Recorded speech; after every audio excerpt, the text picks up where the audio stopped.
자, 정부는 이번에 김태우 수사관 그 환경부 쫓아내야 될 사람 리스트 부분을 블랙리스트가 아니다. 김태우가 자체적으로 만들었다. 또 그러다가 뭐 환경부가 그냥 줬을 뿐이다. 이렇게 이야기를 하고 블랙리스트가 아닙니다. 이렇게 말을 합니다. 그런데 블랙리스트하고 블랙리스트 아닌 거의 차이가 뭐가 있냐는 겁니다. 어떤 사람들을 쫓아내려고 리스트를 작성했으면 그것이 블랙리스트입니다. 그러지 않습니까? 그리고 그걸 갖다가 받아다가 환경부가 작성한 걸 받아다가 위에다 줬으면 그게 블랙리스트고, 환경부는 아무도 시키지 않았는데 저거 집에 밑에 집에 있는 사람들을 쫓아내려고 저거가 그런 리스트를 스스로 작성하는 미친놈들이 어디 있습니까? 그러니까 결국은 그런 거를 작성해서 내라고 지시가 떨어졌을 거고, 지금은 그게 안 나오지요. 세월이 지나면 나오지요. 과거에 박근혜 정권이 블랙리스트를 갖다가 문학의 블랙리스트, 그거는 쫓아내는 것도 아니고 돈 지원해 주는 거 누구는 주고 누구는 주지 말라고 한 그걸 갖고 블랙리스트라고 난리를 쳤고, 또 당시에 문화체육관광부의 무슨 과장이니 무슨 국장이니가 말 잘 안 들었다고 밖으로 내쫓았다고 블랙리스트라고 야단치지 않았습니까? 자, 우리가 증권에서 봐줘야 될 건달들이 엄청나게 있는데 건달 목록이 몇천 명인데 이 건달들 심으려면 있는 놈들 다 드러내야 될 거니까 각 부서마다 다 명단을 뽑아가지고 줄 거니까 그거 들고 부서하고 비교해보고 그래가지고 쫓아내는 상황을 점검하라. 그리고 약점이 있으면 다 체크하라 했으면 그게 블랙리스트냐 아니냐. 그럼 답해보세요. 블랙리스트지요. 그래서 남은 블랙리스트, 저거가 한 거는 블랙리스트 아니다라고 이야기하는 이 정권은 꼬름한 놈들입니다. 사전적 용어 블랙리스트, 경계를 요하는 사람들의 목록이다. 화이트리스트는 허용되거나 권한이 있는 식별된 실체들을 모아놓은 목록이다. 블랙리스트는 공식적일 수도 있고 비공식적일 수도 있다. 이렇게 이야기를 합니다. 그렇기 때문에 비공식적으로 그런 거를 만들었다고 해서 블랙리스트가 아니다 할 수 없습니다. 블랙리스트를 공식적으로 만드는 예는 저는 거의 보지를 못했습니다. 요즘 시절에요. 자, 김태우 수사관에 대해서 중앙일보가 사적으로 인터뷰한 내용이 있어요. 자, 새로운 어떤 폭로 내용보다는 그 폭로의 배경이 어떠했을까? 그런 부분이기 때문에 좀 소개해 볼 필요가 있다고 봅니다. 두 애의 아빠인 6급 공무원이라는 거예요. 자, 청와대 권부 중심 민정수석실을 향해서 나를 기용했던 상관들의 거짓말과 배신에 화가 났다. 자신은 탈법 사찰의 실행자였고 민정수석실이 묵인 또는 지시가 있었다. 이렇게 말을 했고 지금 굵직굵직한 인물들이 연이어 터져 나오고 있습니다. 자, 미꾸라지라고 하는 김태우의 이 중앙일보 인터뷰 내용을 제가 좀 소개할 필요가 있다 생각해서 합니다. 우리가 어떤 사안을 바라볼 때 지금 무조건 의인이다, 위인이다, 보호하자 이러는데 너무 그렇게 봐도 안 돼요. 그것도 김태우한테 불리할 수도 있어요. 이 사람도 이런 유해 청와대에 파견되어서 감찰 업무를 하는 과거의 사직동팀, 민정수석실 산하, 민정팀 이런 사람들을 보면 다 별관에서 근무하고 검찰, 경찰, 국정원, 국세청 이런 데서 파견받아서 다 이래요. 제가 이런 사람들을 과거에 저한테 많이 찾아오고 만난 적이 있습니다. 그래서 그런 사람들이 의인이냐 아니냐라고 본다면 솔직히 말하면 정말 참된 사람은 거기 안 갑니다. 왜? 사람 영혼이 망가지지요. 남 뒷조사하고 캐서 보고해서 죽이는 역할을 하는 건데요. 그러니까 그런 걸 하던 사람만 거기 가요. 그래서 그걸 의인이다 위인이다 볼 문제는 아니고, 다만 그 사람이 위인이 아니고 의인이 아니고 일반 사람은 다 누구나 좀 잘못하기도 하고 욕망에 사로잡혀서 판단을 잘못하기도 해요. 어느 날 그런 나의 일들, 개같이 이런 나의 노력들이 이용당한 거다라고 느끼면 어느 날 폭로를 할 수 있는 겁니다. 결과적으로 봤을 때 그 사람의 과보다 공이 많았다면 사회적으로는 그 사람을 의인이라고 하기는 하지만은 그래도 중요한 일을 했다라고 평가할 수 있는 거지요. 그러지 않습니까? 그러니까 이런 일을 바라볼 때 의인이냐 아니냐라는 논쟁을 하는 것은 좋지 않고요. 이런 류의 직업을 가진 사람들이 하는 일을 저는 좋은 일이라고는 보지 않습니다. 다만 엄청나게 많은 정보를 축적한 베테랑이 화가 나서 지금 터뜨리고 있는 부분입니다. 자, 27일 그러니까 어제 장성동 별관에는 2차 압수수색이 있었다는 겁니다. 자, 왜 압수수색을 했을까요? 아마 지금 현 정권을 방어하려니까 검찰이 방어해 주려고 수색을 하는 거지 현 정권 죽이려고 수색하는 건 아니지 않습니까? 그러니까 김태우가 일하던 그 자리를 좀 더 뒤져서 김태우가 어디까지 알고 있는가, 뭘 가졌는가를 좀 아직도 가름이 잘 안 되니까 그런 부분 때문에 압수수색을 했다고 봅니다. 자, 장성동 별관은 어떻게 근무했냐. 아침에 7시 반까지 출근해서 10시까지 전날 수집한 정보 자료 가지고 회의를 하고, 그래서 이런 회의를 일주일에 한 2-3번 하고, 이제 그때부터는 밖에 나가서 사람 만나서 점심 저녁 먹고 당구도 치고 밤늦게까지 술도 먹으면서 정보를 갖다가 취재하고, 또 특별한 사안이 있으면 이 특감반장 이인걸이한테 개인적으로 좀 보자 해서 개인 면담도 했다고 합니다. 자, 청와대가 미꾸라지라고 말하고 불순물이라 말한 데 대해서 이 왜 이렇게 했다고 보냐 하니까 자기를 미꾸라지라고 부른 것 때문에 분노한 게 아니라 말하는 수준이 놀라웠다. 그건 국민들이 다 공감하는 부분입니다. 거짓말하는 것에 화가 났고 저한테 다 보고받고 끈끈이 나한테 시키고, 야 이거 너무 좋다. 국정농단 냄새가 풀풀 난다. 그 뭐 서울 창조경제혁신센터장에 이런 걸 보고 좋아했게 하고 그러잖아요. 이래놓고 저럴 수 있냐. 자, 특감반이 블랙리스트 옹 문건을 작성한 경위는 뭐냐. 특감반이 작년 7월 4일 날 출범했다는 거예요. 문재인 정권 들어서 한 2달 뒤죠. 감찰 대상인 대한민국 공공기관 330곳에 사장, 감사 등만 합쳐도 한 회사에 2개씩이니까 660명입니다. 그래서 제일 특감반의 막내가 이 정부의 공공기관 사이트, 기재부 사이트에 리스트를 들어가 가지고 그걸 다 뽑았다는 거예요. 이 다 아는 사람 없죠. 청와대도 모르죠. 기간이 얼마나 되는가. 그래 리스트를 뽑아놓고 맨 오른쪽 칸에 리스트를 뽑아놓고 리스트에 출신 성분이 현재 여권이냐 야권이냐 이걸 적고, 그 다음에 임기가 언제까지냐 이렇게 뽑았다는 거예요. 작년에 7월 4일이니까 그 대목에서 봤을 때는 대부분이 지난 정권 임명자이지 현 정권 임명한 사람이 거의 없지 않았겠어요? 그러면서 맨 오른쪽 칸에는 세평과 동향, 자, 이 사람 비리가 뭐냐, 나가려고 하느냐, 새 사람 들어오면 바로 나가겠다, 뭐 사표 냈다, 아니면 버틴다, 뭐 반항한다, 이런 걸 적었다는 거예요. 그래서 새누리당 전문위원이냐, 박근혜 대선 캠프 뭐 있었느냐, 청와대 출신이냐, 이런 걸 또 막내도 하고 우리도 도와줘서 했다는 겁니다. 그 엑셀 자료를 가지고 특이 이력자 중에서 임기가 5-6개월 이상 남은 사람, 그러니까 얼마 안 남은 사람은 마치 알아서 나가거나 채우고 나가더라도 우리가 새로운 사람을 물색해서 꼽으려 하면 그때까지는 나갈 놈들이니까 내비 놔두고 많이 오래 남아서 버티는 놈들은 다 잡자.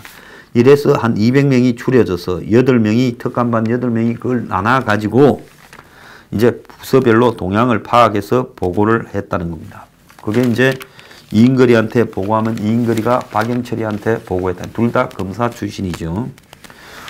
당시 농담 반 진담 반으로 우리가 자리 만들어줘야지 했다는 겁니다. 그래서 블랙리스트라는 제목의 명단을 만든 건 아니지만은 이게 블랙리스트가 아니고 뭐가 블랙리스트냐.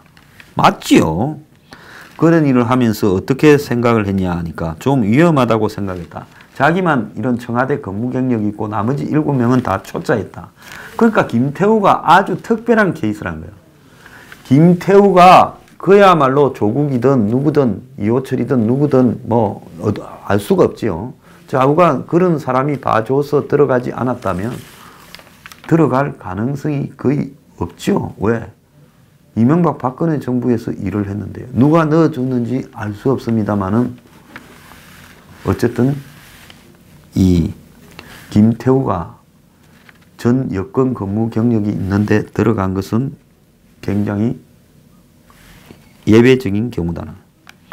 자, 그래서 자기가 이명박 정부 때 민간인 사찰 문제, 박근혜 정부 때 정윤회 건 등을 해봐서 사정을 잘한다. 좀 아니다 싶었다. 특감반이 출발하자마자 사정을 잘 모를 때 이인걸 특감반장이 이런 거를 시킨 것이다. 이 일로 회의도 많이 했고 또 국무총리실이나 다른 사정기관에서 올린 자료들을 많이 보고 공유해서 참고하라고 이인걸이가 우리한테 나눠주기도 했다.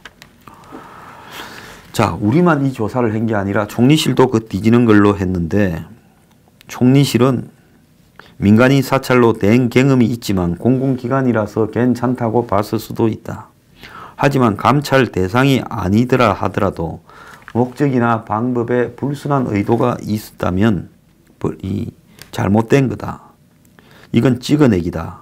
임기가 남아있으면 큰 비리가 있지 않느냐 마치도록 해야 되는 거 아니냐. 전적으로 맞는 이야기죠. 자, 환경부가 작성을 시인한 산하기관 8곳의 임원 동향도 그렇게 파악했느냐 하니까 그렇다. 환경부는 김 수사관이 달라해서 요청해 준 것이고 윗선에 보고도 안 했다라는데 사실이 아니다. 나는 환경부가 또 말을 바꿨죠. 나는 작년 1월 18일 환경부 운영지원과장한테 해당 자료를 받았는데 감사관실에 첩보 확인차 갔다가 운영지원과에 들렀는데 대화 도중에 우연히 내가 산하기관에 별일 없느냐 이렇게 물으니까 이미 만들어 놓은 거라면서 임원 동향 문건 자료를 줬고 사표를 잘 받고 있다. 그런데 새누리당 인사 2명이 반발한다고 한다. 그 문건을 그대로 이인걸 특감반장에게 줬다. 그래서 버스 타고, 왜냐면 세종시에 있었으니까 상경하는데 시간이 걸릴 것 같아 텔레그램으로도 보냈다. 그렇게 받아놓고는 청와대는 아무도 모른다고 한다. 내가 담당하는 부서가 환경부, 국토부, 노동부, 과기, 정부부 네 곳이다. 옛날하고 똑같아요. 이런 사람들이 출입 부서가 있어요. 그러니까 8명이 있다 했잖아요. 반부패 비서관 밑에. 그 8명을 부서별로 나눠가지고 관장을 시킨 겁니다. 옛날에는 다만 좀 더 숫자가 많았던 데 비해서 숫자가 줄어들었지 실제로 하는 짓거리는 똑같은 거예요. 그래서 과거 박근혜 정권에서 이런 일을 했다고 다 적폐청산으로 집어넣은 놈들이 저거들이 똑같은 짓거리를 하고 있는데 이거는 아니다라고 우기는 거는 또 뭡니까?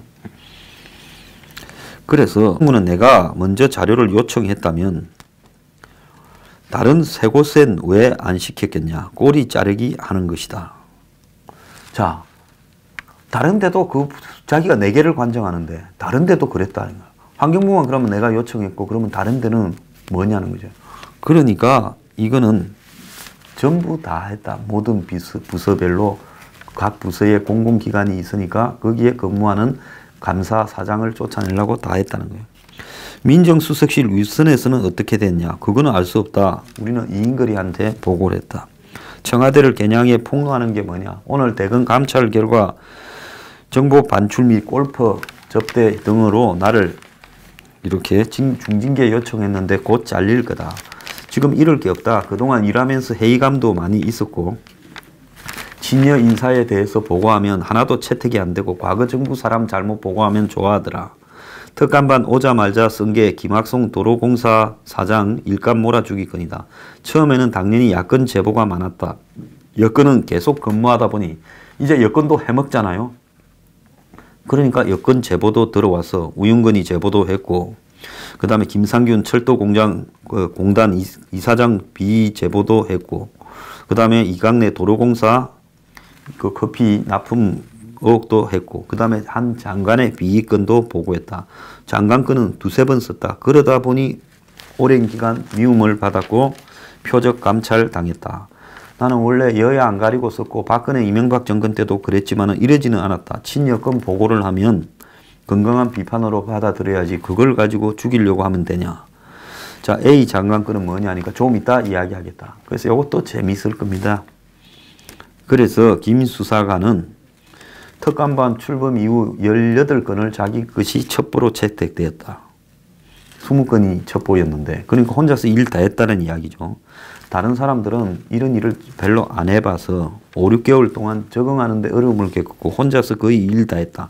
부려먹을 만큼 부려먹고 억울한 일 당하자 보호는커녕 감찰시키는 걸 보고 배신감을 느꼈다. 이 일이 정당한가에 대한 고민, 첩보 활용을 선별적으로 하는 이중성 등에 대해 회의감이 들었다. 애가 6살, 3살이 있다.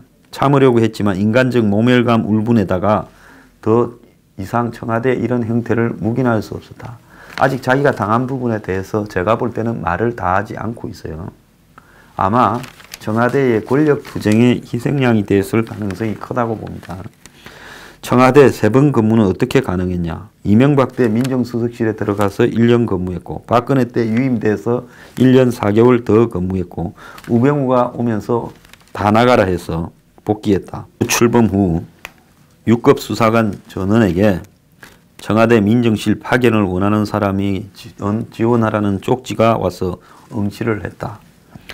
박영철과 이임금 면접 보고 15분 뒤 전화해서 같이 일하자 해서 합류했다. 이거는 뭔가 하면 면접은 형식적으로 받고 과거 보수 정권에 일했는데도 이 사람은 확실하다고 누군가 특별하게 김태우 수사관을 이야기를 했다는 겁니다. 거기에 조국인 무슨 연관성이 있냐 밝혀야 돼요. 자, 김 수사관이 지난해 7월 청와대 캐비넷에서 박근혜 정권의 문건을 발견한 당사자라는 말이 있다. 아니다. 캐비넷 존재도 모르다가 언론 보도 보고 알았다. 안종범 수석실 산하에서 캐비넷을 관리했던 기재부 출신 인사들을 나눠서 조사한 게 우리 감찰 반응이었다. 그러니까 자기는 이 정권 청와대에 들어가서 안종범이 밑에서 그 캐비넷 관리하던 사람을 일 펴지고 난 뒤 조사했지 자기가 밝혀낸 게 아니다라는 이야기를 하고 있습니다. 청와대는 감찰 대상이 아닌 첩보는 보고하지 말라고 했다는데 한 번도 들은 적이 없다. 이상한 것 갖고 오면 경고했다고 하는데 어이가 없다. 내가 경고를 수십 번 받았다는 이야기가 되는데 어떤 공무원이 시키지 않은 일을 하겠느냐. 할까요 말까요 물었으니 해보라니까 하는 거지. 반부패 비서관실에서 테마를 정해줬다. 뭘 빚이라고 정해주는 겁니다. 참여정부 인사 비트코인 보유 현황, 지역 토착 비리, 불공정 갑질을 갖고 오래 했다. 테마에 맞춰서 민간 부분이라도 시멘트 회사의 불공정 갑질에 대한 첩보 지시를 받고 생산했다. 민간이 사찰을 했다는 진술을 하고 있습니다. 범죄 정보 분야의 고위직으로 전문가로 꼽히는 S 변호사는 통상 7급 검찰직으로 들어온 수사관은 범죄 정보 직군을 받고 6급을 달고 청와대에 파견가 5급으로 승진하는 게 꿈이라는 거죠. 이런 승진 욕심 때문에 불법과 탈법의 경계를 오가기도 하지만 윗사람이 싫어하는 정보는 절대 생산하지 않는다. 눈치 딱 끌고 보고 하는 거죠. 근데 이 사람이 현 정부에 보고를 할 때도 아무 표현을 안 했을 겁니다. 계속 받아봤을 거예요. 그러다가 어느 순간에 갑자기 이렇게 했을 거란 말이에요. 처음에 실은 기색을 했다면 절대 안 했겠죠. 그래서 여기에는 주사파와 부산파의 싸움에 어떤 원인이 있을 수도 있다. 왜? 이 사람도 자기도 부산파에 빽이 있다고 생각하고 또 그쪽에서 누군가는 계속 보고를 좀 해달라 해서 했을 가능성이 있어요. 그래서 이 사건은 민간인 사찰이 이미 확인됐고 또 더 나아가서 블랙리스트도 확인되었습니다. 가면 갈수록 더 커질 수밖에 없습니다. 또 말을 바꾸어서 김태우의 협조 요청에 자신들이 현안을 추려서 요약해서 보고를 했다고 이야기를 하고 있는데 좀 웃기는 이야기입니다. 자, 그래서 오늘 또 한국당의 이만희 의원은 민주당이 내부에서 원내 행정실에서 김태우 전 수사관 관련 참고 자료라는 보고서를 만들어 갖고 돌렸다고 폭로를 했습니다. 자, 민주당이 이렇게 할 필요까지가 있겠느냐라고 보는데요. 제가 볼 때 민주당이 지금 청와대 지시로 이 사태를 지금 수습을 하려고 총알바지를 하고 있다고 봅니다. 보고 있습니다. 자, 대검은 김태우의 특감반 근무를 청탁했다고 발표를 했으면, 그러면 청와대의 민정수석이 결정할 거 아니에요? 특감반을 누구를 데리고 쓰는가를. 그러면 민정수석이 어디에서 청탁을 받아서 지난 보수정권에 2번이나 근무를 했던 김태우가 특감반원이 됐는가를 검찰이 조사를 안 했다라는 것은, 이거를 조사하게 되면 실제로 조국이든 누구든 등장되기 때문에 그런 것을 조사하지 못한 거 아닌가라고 봐야 됩니다. 민주당은 오늘도 열심히 김태우 거짓말에 노란하지 마라부터 이렇게 물타기를 하고 있는데요. 이렇게 한다고 해서 되는 것도 아니라고 보고 있습니다. 김태우는 어제 대검 감찰실에서 자기를 해임 요청한 부분에 대해 날 쓰레기로 만들라는 거다 하면서 크게 반발을 했습니다. 자, 이제 이 건은 제가 볼 때 제대로 물렸어요. 자, 이 사람이 다 읽을 걸 각오했어요. 2 아이의 아버지인데요. 애들이 한참 어린데요. 그리고 한국당에도 아마 연결이 됐고, 언론사에도 지금 한 군만 올인해서 가는 게 아니라 여러 언론을 경쟁을 시키면서 폭로를 몰고 가고 있습니다. 굉장히 능수능란한 전문가예요. 그렇다면 지금 와서 청와대가 무릎을 꿇고 김태우를 풀어주면서 딜을 쳐서 줄 게 없어요. 그러면 이제 이 일은 어떻게 되느냐. 계속 끝까지 갈 수밖에 없는 일이 돼버렸습니다. 김태우도 한국당에 몸을 담근 이상은 그렇게 하지 못할 거예요. 자, 이제 이 일의 진행 방향은 매우 흥미진진하게 되어갈 거고, 문 정권은 제가 볼 때 김태우로 일찍이 최순실 사태를 맞이했다, 이렇게 봐야 되는 겁니다.